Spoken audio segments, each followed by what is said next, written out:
Assalamualaikum warahmatullahi wabarakatuh. Ketemu lagi bareng Jang Wahab di channelnya Kayak Agung Radio. Seperti biasa warahmatullahi wabarakatuh. Jang Wahab tidak jalan tapi ado narasumber yang selalu setia ngawani warahmatullahi wabarakatuh. Dan inilah video Pak Yus Rizal ya, salah satu budayawan Kabupaten Ogan Komering Ilir. Warahmatullahi wabarakatuh. Sebelum kita lanjutkan cerita-cerita kita atau obrolan-obrolan kita mengenai budaya dan nilai tradisi yang ada di masyarakat Kayak Agung Kabupaten Ogan Komering Ilir, jangan lupa untuk diklik di tombol subscribe kita dan jangan lupa di share juga dengan yang lainnya supaya kita lebih semangat lagi untuk mengupload video-video yang unik lainnya. Bapak pemulai mana? Ya pun.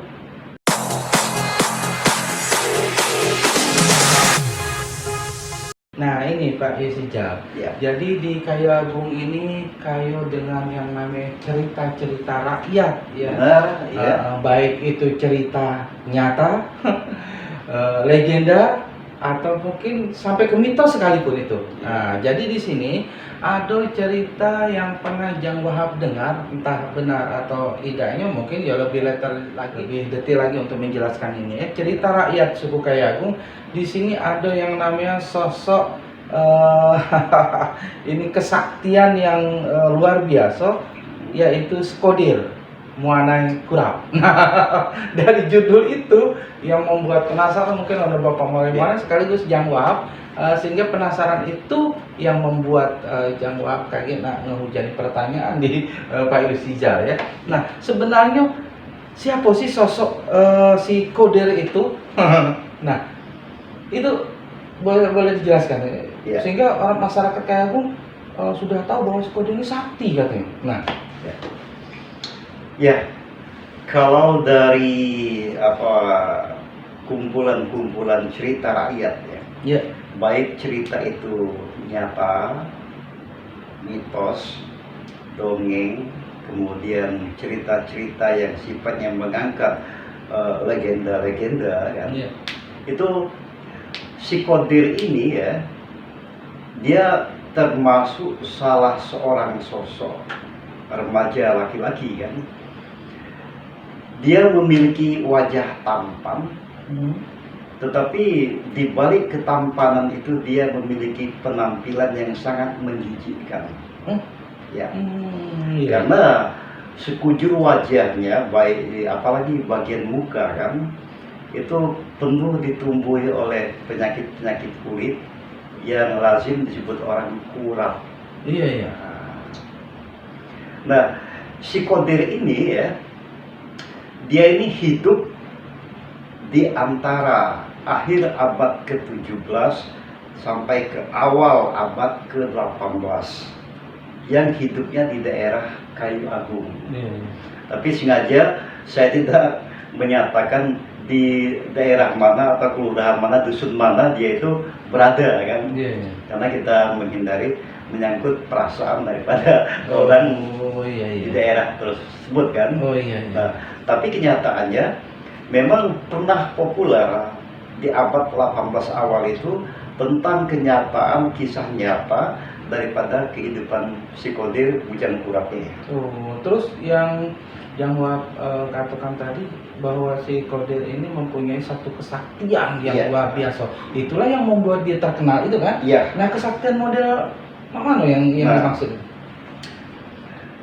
Dia sebenarnya mendapatkan, katakanlah, mandraguna kesaktian itu lantaran dia penuh dalam kehidupannya itu menerima caci maki ya, kesingisan daripada orang-orang melihat dia.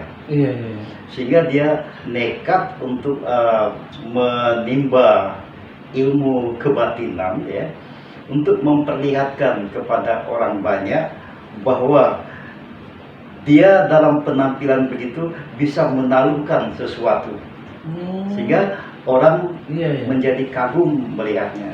Dari kebencian akhirnya berbalik menjadi, katakanlah, kesimpatikan.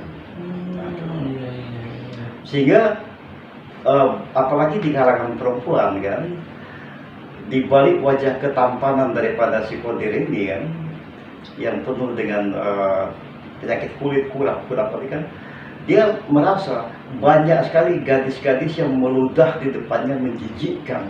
Nah, Saking terhinanya kehidupan si Kodir ini kan. Nah, dia memasak ilmu mandraguna ada 3 macam. Ya.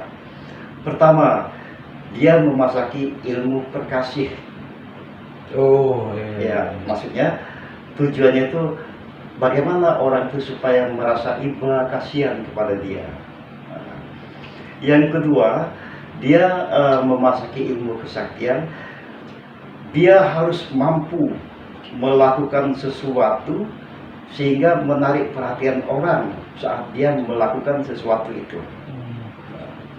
Yang ketiga, dia memasaki ilmu mandraguna.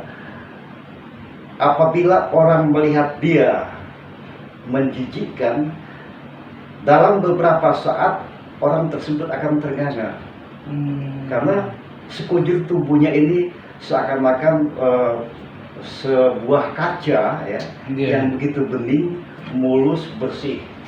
Nah ini kan, nah inilah yang dimiliki ilmu-ilmu mandragunanya kan. Nah ini kalau memang si Kodir tadi Muanai Purap tadi ya banyak dibenci oleh kaum Hawa ya, ya artinya ya keseharian Kodir mungkin minder ya.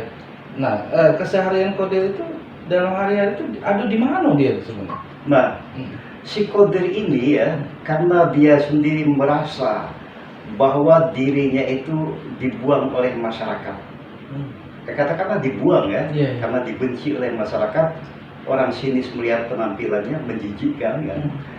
Dia tidak hidup dalam perkampungan, di mana tempat orang-orang menjadi penghuni perkampungan kan. Tapi dia hidup di dalam hutan dengan membuat rumah-rumah di atas pohon. Nah, katakanlah kalau zaman-zaman setelah itu mungkin dia ini dikenal sebagai orang kayu ya. Orang kayu maksudnya orang-orang yang hidup di pohon-pohon. Ya katakanlah seperti Tarzan dan sebagainya kan. Tetapi dia bukan seorang Tarzan kan. Dia ini menghindar dari perkampungan karena dia sudah tahu bahwa orang jijik melihat dia. Oke, nah di sini uniknya ya Pak Ifsijal, kisah dari si Kodir ini. Jadi kehidupan dia hari-hari, bulan demi bulan, tahun demi tahun itu di hutan. Nah, artinya dia tidak sama sekali berinteraksi dengan yang namanya perempuan ya. Nah, sekarang apakah ada kisah unik tentang percintaan dia, ataukah dia mungkin ketemu di hutan itu dengan sosok perempuan atau tidak? Nah inilah lantaran yang di atas kan, yang sama Halik kan, memberikan kelebihan kepadanya dengan adanya dia kemampuan beberapa kesaktian tadi kan. Karena dia adalah sosok manusia biasa, otomatis walaupun dia hidup di hutan kan, dia selalu berkeinginan untuk melakukan interaksi dengan masyarakat di perkampungan. Pertama, waktu dia keluar dari hutan dengan tubuh hanya dibalut oleh sehelai kain ya, dengan dada terbuka tapi penuh kudis-kudis kurap ya kan. Nah, saat itulah ujian pertama untuk dia. Baik laki-laki maupun perempuan, anak kecil, orang dewasa yang melihat dia kan, usahakan mereka itu sinis, malah melempari. Seakan-akan dia ini dianggap sebagai hewan, anjing urat dan sebagainya. Saking menjijikkan. Nah,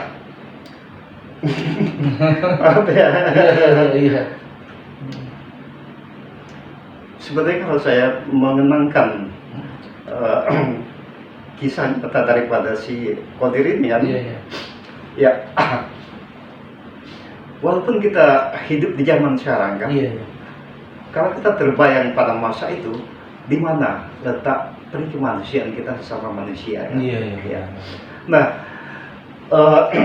si Kodir ini begitu dia banyak dilempari oleh masyarakat kan, ya melempar ini bukan saja dengan benda-benda yang ini kan, malah ada dengan benda-benda tumpul yang sifatnya melukai dan sebagainya, seperti dengan kayu-kayu pelawan ya, nah itu dilempari.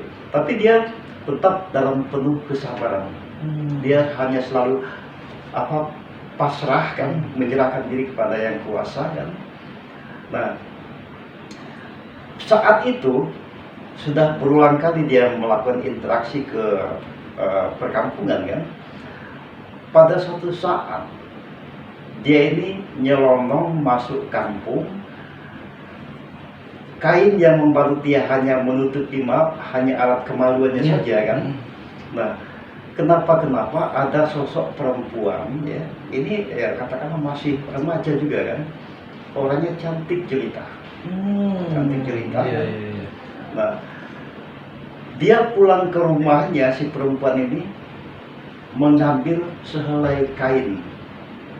Ya kalau sekarang mungkin jenis kain itu kain plekat, kain sarung ya. Dikasihkanlah kepada si Kadir ini kan. Nah, si Kadir itu sendiri melongo, kok kenapa dia ini tidak jijik melihat saya, malah dia memberikan sesuatu untuk saya kan. Pada saat itulah muncul niat si Kadir ini untuk katakanlah mengeluarkan mantra-mantra supaya perempuan itu terkagum-kagum melihatnya, bukan merasa menjijikkan kan. Begitu dipakainya kain pemberian si perempuan tadi, perempuan itu melongo, mana si Kadir tadi? Dianggapnya yang di depan itu bukan si Kadir, sudah orang lain, padahal tetap tubuh si Kadir kan. Karena wajah si Kadir yang begitu menjijikkan tadi dengan tiba-tiba menjadi wajah yang penuh katakanlah karismatik kan, ya memancing orang itu tergiur kan.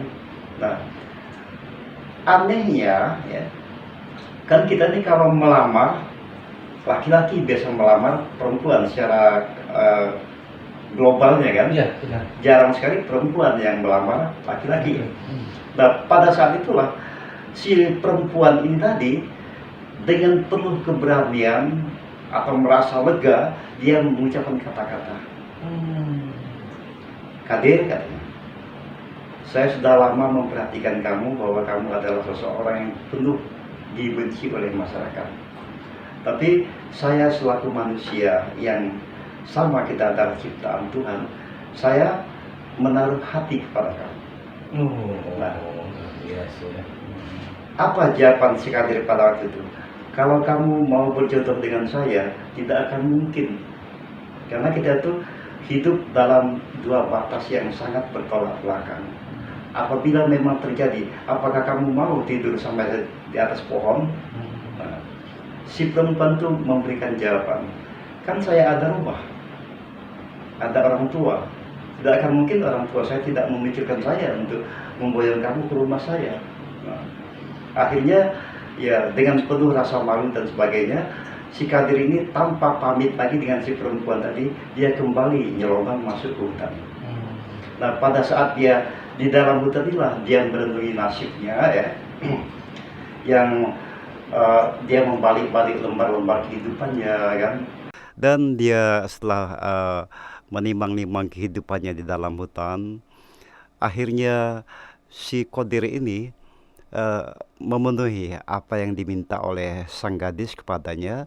Namun anehnya, begitu dia langsung berjodoh dengan si gadis yang begitu cantik jelita, tiba-tiba si Qadir dari wajah yang begitu menjijikkan menjadi satu wajah yang sangat memberikan karismatik, sehingga banyak orang terkesima melihat kenyataan itu. Dan diceritakan bahwa si Qadir akhirnya membangun rumah tangga bahagia dengan si gadis tadi, tetapi mereka tidak hidup di wilayah Kayagung, namun diboyong oleh mertuanya, yaitu menuju ke tanah Jambi.